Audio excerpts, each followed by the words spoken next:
আসসালামু আলাইকুম ওয়া রাহমাতুল্লাহ। সুপ্রিয় আলোর পথের দর্শক মণ্ডলী, আশা করি মহান আল্লাহ রব্বুল আলামিনের অশেষ মেহেরবানি ও দয়ায় আপনারা সবাই ভালো আছেন। প্রিয় দর্শক, অনেক সময় দেখা যায় মুয়াজ্জিনের সুমধুর কণ্ঠস্বরের আজান ভেসে আসে, আল্লাহু আকবার আল্লাহু আকবার। তখন আকাশের দিকে মুখ করে কুকুরগুলো ঘেউ ঘেউ করে ডেকে ওঠে। অনেকের মনে প্রশ্ন জাগতে পারে, কুকুরগুলো আজান শোনা মাত্রই এত উচ্চস্বরে কেন ডাকে? এছাড়াও অনেকের মনে প্রশ্ন জাগতে পারে, রাতে কুকুরগুলো কেন ডাকে? কেননা আমরা অনেক সময় দেখি যে মধ্যরাতে বা রাতের যে কোনো সময়ে হঠাৎ দেখা যায় যে কুকুরগুলো আকাশের দিকে এমনভাবে তাকিয়ে আছে যেন কোনো কিছু দেখছে। সেদিকে তাকিয়ে কুকুরগুলো কান্নার মতো শব্দ করছে। চলুন এর কারণগুলো আমরা হাদিসের আলোকে জেনে নিই। বিষয়টি সম্পর্কে জানলে সত্যি আপনি অবাক হবেন যে রাতে কুকুর কেন কাঁদে বা কেন ডাকে। রাতের বেলা কুকুর ঘেউ ঘেউ করে এ বিষয়ে হাদিসে এসেছে। জাবের ইবনে আব্দুল্লাহ রাদিয়াল্লাহু তাআলা আনহু তিনি বলেন, রাসূলুল্লাহ সাল্লাল্লাহু আলাইহি ওয়াসাল্লাম বলেন, রাত্রিবেলা তোমরা যখন কুকুরের ঘেউ ঘেউ শব্দ এবং কান্নার শব্দ অথবা গাধার ডাক শুনতে পাও, তখন আল্লাহর কাছে আশ্রয় প্রার্থনা করো, কারণ এরা এমন কিছু দেখতে পায় যা তোমরা দেখতে পাও না। রাতের বেলা তোমরা আল্লাহর নাম স্মরণ করে ঘরের দরজাসমূহ বন্ধ করো, কারণ আল্লাহর নাম স্মরণ করে বন্ধকৃত দরজা শয়তান খুলতে পারে না। তোমরা কলসিগুলোর মুখ ঢেকে দাও, মস্কের অর্থাৎ চামড়ার তৈরি পানির পাত্র মুখ বেঁধে দাও এবং পাত্রগুলো উপর করে রেখে দাও। আবু দাউদ হাদিস নম্বর 1246। সুপ্রিয় দর্শক, তাহলে হাদিস দ্বারা বুঝতে পারলাম রাসূলুল্লাহ সাল্লাল্লাহু আলাইহি সাল্লাম বলেছেন, কুকুর যা দেখতে পায় মানুষ তা দেখতে পায় না। কুকুর শয়তানকে দেখতে পায়, এজন্যই পরক্ষণেই বলেছেন অবশ্যই রাতের বেলা তোমাদের দরজাসমূহ বন্ধ করে দাও বিসমিল্লাহ বলে। এর অর্থ হচ্ছে কুকুর তখনই ডাকে যখন সে শয়তানকে দেখতে পায়। বা এমনও হতে পারে যে কোনো ব্যক্তির কবরের আযাব হতে থাকলেও কুকুর দেখতে পায় ও শুনতে পায়। আমরা জানি রাসূল সাল্লাল্লাহু আলাইহি সাল্লাম বলেছেন, বোবা জীবজন্তু পশু পাখি কবরের আযাব দেখতে ও শুনতে পারে। তাই বন্ধুরা, আমরা রাতে যখন কুকুরের ডাক শুনবো তখন আমরা পড়ব আউযু বিল্লাহি মিনাশ শাইতানির রাজিম। প্রিয় দর্শক মণ্ডলী, আজ আপনাদের জন্য কুকুর বিষয়ে কিছু কথা বলার চেষ্টা করব। আমাদের দেশে যত জানোয়ার আছে তার মধ্যে নিকৃষ্ট মানের জানোয়ার হচ্ছে কুকুর আর শূকর। আমরা তো কুকুর দেখলেই লাথি দিয়ে দূরে সরিয়ে দেই এবং তাদের দেখলেই জুতা ছুঁড়ে মারতে ইচ্ছে করে। অথচ কুকুরের একটি ইতিহাস আছে যা হায়াতুল হাইবার নামক কিতাবে লেখা হয়েছে। আল্লাহর একজন বান্দা একদিন কোথাও যাওয়ার উদ্দেশ্যে রওনা হলেন। যেতে যেতে কিছু দূর যাওয়ার পর সে ব্যক্তি পথের ধারে একটি সুউচ্চ ভবন দেখতে পেলেন যা সে কখনোই দেখেননি। অনেক পুরাতন একটি বিল্ডিং, যা প্রায় 2 থেকে 400 বছর আগের। আমাদের দেশের প্রতিটি মানুষেরই সবকিছুতেই নতুন পছন্দ। আমরা সবাই জুতা বা কাপড় কিনতে গেলে আমরা আগে জিজ্ঞেস করি নতুন কি এসেছে, কিন্তু স্মৃতির অ্যালবামে কেউ নতুন কিছু রাখে না, মানুষ পুরাতনটাই রাখে। তো সেই ব্যক্তিটি পুরাতন বিল্ডিংটাকে ঘুরে ঘুরে দেখতে লাগলো। হঠাৎ তার চোখে পড়ল একটি শিলালিপির দিকে, যেখানে খোদাই করে লেখা আছে, এই বিল্ডিং তৈরির ইতিহাস জানতে হলে অমুক গ্রামে যেতে হবে। এটি দেখে সেই ব্যক্তির মনে কৌতূহল আরো বৃদ্ধি পেল। সে উক্ত গ্রামের খোঁজে যেতে যেতে 2-3 কিলোমিটার চলে গেল। তারপর একটি গ্রামের কাছে গিয়ে একজন ব্যক্তিকে গ্রামের নাম জিজ্ঞাসা করল এবং শিলালিপিতে লেখা গ্রামের সাথে মিলে গেল।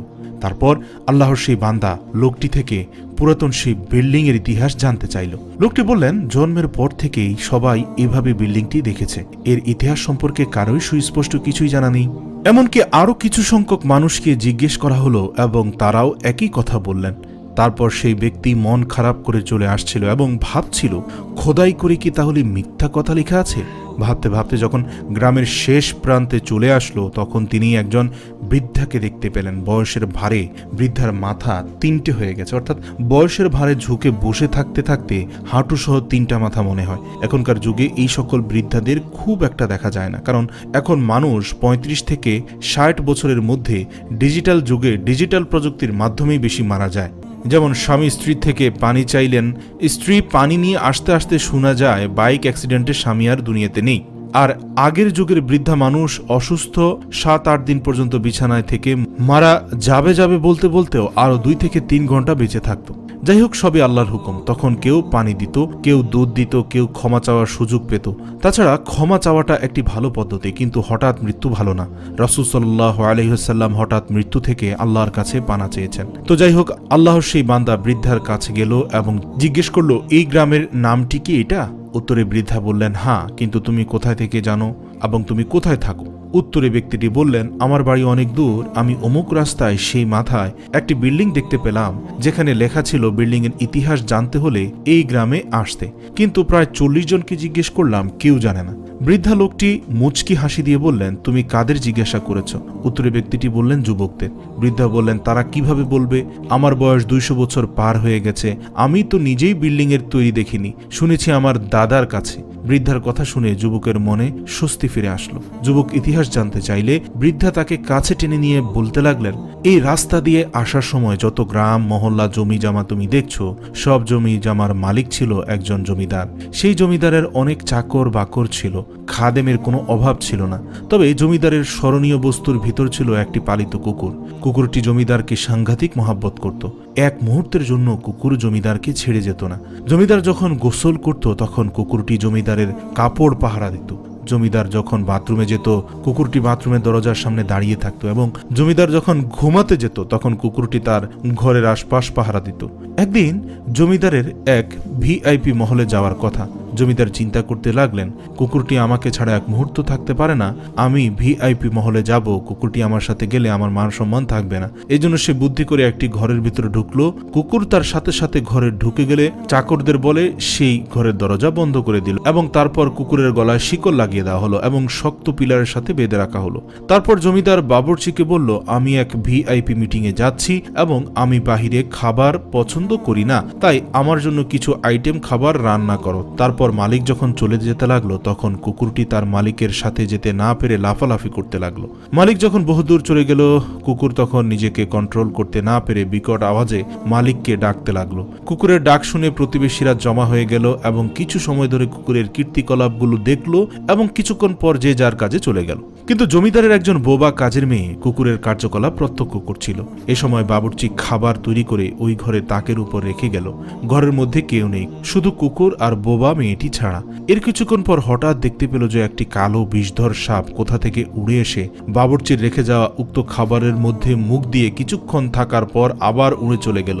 উক্ত ঘটনা কুকুর আর বোবা মেয়েটি ছাড়া আর কেউ দেখল না। মেয়েটি চিন্তা করলো, এখন যদি আমি এখান থেকে চলে যাই এবং মালিক এসে পাত্রে রাখা খাবার খেয়ে ফেলে তাহলে বিষক্রিয়ায় অবশ্যই মালিক মারা যাবেন। তাই কাজের মেয়েটি সেখানেই বসে রইল। কিছুক্ষণ পর মালিক আসলো এবং বোবা মেয়েটি কথা বলতে পারে না ঠিক, তারপর অঙ্গভঙ্গিমায় বোঝাতে চাইল, কিন্তু মালিক ওই পাত্রে রাখা খাবারে হাত দিবেন না, জীবন বিপন্ন হবে, এরকমটাই হয়তো বোঝাতে চাইছিল সেই বোবা মেয়েটি।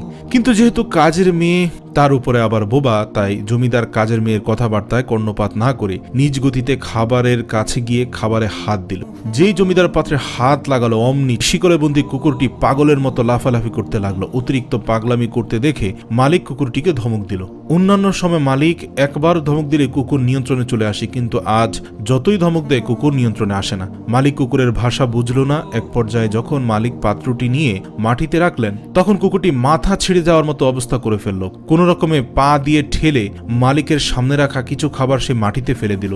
যেই মাত্র খাবার মাটিতে ফেলে দিল মালিক দেখে রাগ হয়ে গেল। এক পর্যায়ে ক্রোধে মালিক কুকুরটিকে কয়েকটি লাথি মারতে লাগলো এবং কুকুর রক্তাক্ত হয়ে গেল, কিন্তু তারপরও সে তার মিশন থেকে পিছপা হটেনি। কুকুরকে ধমকানো শাসানোর পরও কুকুর থামে না। এক পর্যায়ে মালিক দাঁড়িয়ে ক্রোধে চিন্তা করলেন, যেই খাবারের মধ্যে কুকুরের পায়ের ছোঁয়া লেগেছে সেই খাবার তো খাওয়া যাবে না। কুকুর শুধু চিন্তা করেছে, যদি মালিক খাবারে মুখ দেয় তাহলে তো সে মালিককে আর বাঁচাতে পারবে না। কুকুর শুধু লাফালাফি করছে, মালিক যে তাকে লাথি মারছে, মালিক তার উপর অত্যাচার করছে, তার কর্মকাণ্ডে বিরক্ত, সেদিকে তার লক্ষ্য নেই। তাই মালিক চাকরদের বলল শিকল খুলে দিতে এবং তারা খুলে দিল। কুকুরের বাঁধন যখন খুলে দেওয়া হলো তৎক্ষণাৎ কুকুর খাবারে মুখ দিয়ে খাবার খেয়ে ফেলল। এটি দেখে মালিকের ক্রোধ আরও অধিক পরিমাণে বেড়ে গেল। মালিক দাঁড়িয়ে ক্রোধে ফসফস করতে লাগলো যেন কুকুরকে আজ মেরেই ফেলবে। মনে মনে প্রস্তুতি নিল আজ কুকুরটাকে আর রাখবো না। কিন্তু সে দেখতে পেল 2 মিনিটের মধ্যে তার নিজেকে মারতে হলো না, কুকুরটি নিজে থেকেই আস্তে আস্তে দুর্বল হয়ে গেল, মুখ দিয়ে ফেনা পড়তে লাগলো। এক পর্যায়ে জমিনে পড়ে গিয়ে হাত পা নাড়তে নাড়তে কুকুরটি শেষ নিঃশ্বাস ত্যাগ করলো। মালিকের মস্তিষ্ক তখন খুলে গেল, ব্যাপার কি, কুকুর খাবারে মুখ দেওয়ার পর এভাবে মারা গেল কেন? এর মধ্যেই সেই বোবা মেয়েটির দিকে মালিক মনোযোগী হলেন। জিজ্ঞাসা করলেন, কি হয়েছিল আমাকে তোর অঙ্গভঙ্গিমা দ্বারা বুঝিয়ে বল। তখন কাজের মেয়েটি, সেই বোবা মেয়েটি চোখের পানি ছেড়ে দিয়ে অঙ্গভঙ্গিমায় বোঝালো। ঘরের মধ্যে কেউ ছিল না, আমি আর কুকুর ছিলাম। আপনার বাবুর্চি খাবার তৈরি করে মুখ না ঢেকেই রেখে চলে গেল। আমরা নিজের চোখে দেখতে পেলাম উড়ন্ত একটি বিষধর সাপ এসে আপনার খাবারে বিষ ঢেলে চলে গেল। আমি চিন্তা করলাম, আমি যদি এখান থেকে চলে যাই, এমন তো অবস্থায় আপনি এসে যদি খাবারে মুখ দেন তাহলে আপনি বাঁচবেন না। এই জন্য সব কাজ ফেলে আমি আপনাকে সাবধান করার জন্য এখানে বসে রইলাম, কিন্তু আপনি তো আমার কোনো কথাই শুনলেন না, আমাকে উপেক্ষা করলেন। আমি অনেকভাবে আপনাকে বোঝাতে চেয়েছিলাম, যেহেতু আমার গলার স্বর নেই, কিন্তু আপনি বুঝতে পারেননি। এক পর্যায়ে যখন আপনি সেই বিষযুক্ত খাবারে হাত দিলেন, তখন আপনার সেই কুকুরটি নিজেকে নিয়ন্ত্রণ করতে পারছিল না। কুকুরটি বিভিন্নভাবে বোঝাতে চেয়েছে, মালিক ওখানে হাত দিয়েন না, ওখানে হাত দিয়েন না। তারপরও যখন আপনি খাওয়ার জন্য অগ্রসর হলেন, তখন কুকুরটি নিজের মাথা ছিঁড়ে যায় এমন অবস্থায় নিজের সাথে যুদ্ধ করে পায়ে ঠেলে কিছুটা খাবার ফেলে দিল। তারপর ওই কুকুরটি চিন্তা করলো, এখনো পাত্রের মধ্যে খাবার আছে, আমলিক খাবার, বিষাক্ত খাবার যদি খেয়ে ফেলে তাহলে মালিককে বাঁচানো যাবে না। কুকুরটি আপনাকে অনেক বোঝাতে চেয়েছিল, কিন্তু আপনি বুঝলেন না, তাই কুকুরটি নিজের জীবন দিয়ে বুঝিয়ে দিল, কিন্তু আপনার কোনো ক্ষতি সে হতে দিল না। প্রিয় দর্শক, আপনাদের কাছে জিজ্ঞাসা করতে চাই, কুকুর নিজের মালিককে বাঁচানোর জন্য নিজের জীবন বিসর্জন দেয়, অথচ মালিক কুকুরের জন্য খাবারের কোনো মেনু দেয় নাই, থাকার জন্য একটি সুন্দর ঘর দেয় নাই, এবং কুকুর নিজে জাগ্রত থেকে সারা রাত তার মালিককে পাহারা দিল। এবং যে মালিক কুকুরকে 2 দিন 3 দিন পর পর খাবার দিল, সে কুকুর যদি এমন মালিকের জন্য জীবন দেয়, তাহলে মুসলমান ভাইরা, আমাদের মালিক তো আমাদের জন্য খাবারের মেনু দিয়েছেন, আমাদের মালিক তো থাকার জন্য উন্নত বাসস্থান করেছেন। শুধু তাই নয়, কুকুর যদি নিজে রাত জেগে মালিককে পাহারাদারি করে, আমাদের মালিক তো রাত জেগে আমাদের জন্য পাহারাদারি করেন। আমাদের মালিক বলেন, লা তাখুযুহু সিনাতুন ওয়ালা নাওম, আমাকে কোনো নিদ্রাও স্পর্শ করে না। ও আমার বান্দাবান্দি, তোমরা রাতের বেলায় ঘুমিয়ে যাও, আমি একটা মুহূর্তের জন্য ঘুমাই না। আমি যদি ঘুমিয়ে যাই, এই মুহূর্তে আমার কোনো বান্দাবান্দি যদি মুসিবতের মধ্যে পড়ে এবং সে যদি আমাকে ডাক দেয়, তখন কে তাকে মুসিবত থেকে উদ্ধার করবে? আমি রব্বুল আলামিন, সর্বময় ক্ষমতার অধিকারী, প্রতিনিয়ত তোমাদের সাহায্য করি। আমি রহমান রাহিম, আমি সেই সৃষ্টিকর্তা যিনি নাপাক পানি থেকে তোমাদের সৃষ্টি করেছি। আমি সেই সৃষ্টিকর্তা, আমি সেখান থেকে তোমাদের সৃষ্টি করেছি যেখান থেকে তোমাদের কোনো অস্তিত্বই ছিল না। আমি আমার চোখের ভিতরে কখনো নিদ্রা আসতে দেই না। যে রব্বুল আলামিন আমাদের সহযোগিতার জন্য, আমাদের ভালোবাসায় সারা রাত দিন জেগে রইলেন, এমনই রহমান রহিম রব থেকে আমরা দূরে সরে গেলাম। শেষ পর্যন্ত যখন বোবা মেয়েটি থেকে জমিদার সব কথা জানলেন, জমিদার তখন চোখের পানি ছেড়ে অনেক সময় ধরে ক্রন্দন করলেন। জমিদারের পর ঘোষণা দিল, যে কুকুর তার জীবন বিসর্জন দিয়ে আমার জীবন রক্ষার চেষ্টা করলো, এই কুকুরের লাশ যেখানে সেখানে ফেলে দেওয়া যায় না। যত কোটি টাকা লাগে তার স্মৃতিচারণের জন্য রাস্তার ধারে একটি বিল্ডিং বানিয়ে দাও। এই বিল্ডিং এর ভেতরে কুকুরকে দাফন করা হবে, যাতে করে 100 বছর পর্যন্ত প্রভু ভক্ত কুকুরের স্মৃতি দুনিয়ায় টিকে থাকে। প্রিয় দর্শক, কুকুরের মালিক তো কুকুরের জন্য বিল্ডিং বানিয়েছেন, আমাদের মালিককে বাঁচানোর জন্য আমাদের জীবন দিতে হবে না। মালিকের দিন দুনিয়াতে টিকে রাখার জন্য প্রয়োজন হলে জীবন দিতে হবে, কিন্তু আমরা তো উদাসীন রয়ে গিয়েছি। আল্লাহ রব্বুল আলামিন আজকের এই পূর্ণ ঘটনাটি শুনে প্রত্যেকটি ভাই এবং বোনকে উপলব্ধি করে, এ থেকে শিক্ষা গ্রহণ করে জীবনের শেষ মুহূর্তটি পর্যন্ত রব্বিজুল জালালি ওয়াল ইকরাম এর উপর কৃতজ্ঞ আপাত মস্তক নত করে রাখার তৌফিক দান করুক। হে রব্বুল আলামিন, প্রতিনিয়ত যেন আমার ঘাড় আপনার নিকট নত থাকে। হে রব্বুল আলামিন, প্রতিনিয়ত যেন আমি আপনার শুকরগুজার বান্দাদের অন্তর্ভুক্ত হতে পারি। হে আল্লাহ, আপনি আপনার কৃতজ্ঞদের মাঝে আমাকে কবুল করে নিন, আমাদের সবাইকে কবুল করে নিন। আমিন। ওয়া আখির দাওয়ানা আনিল হামদুলিল্লাহি রাব্বিল আলামিন।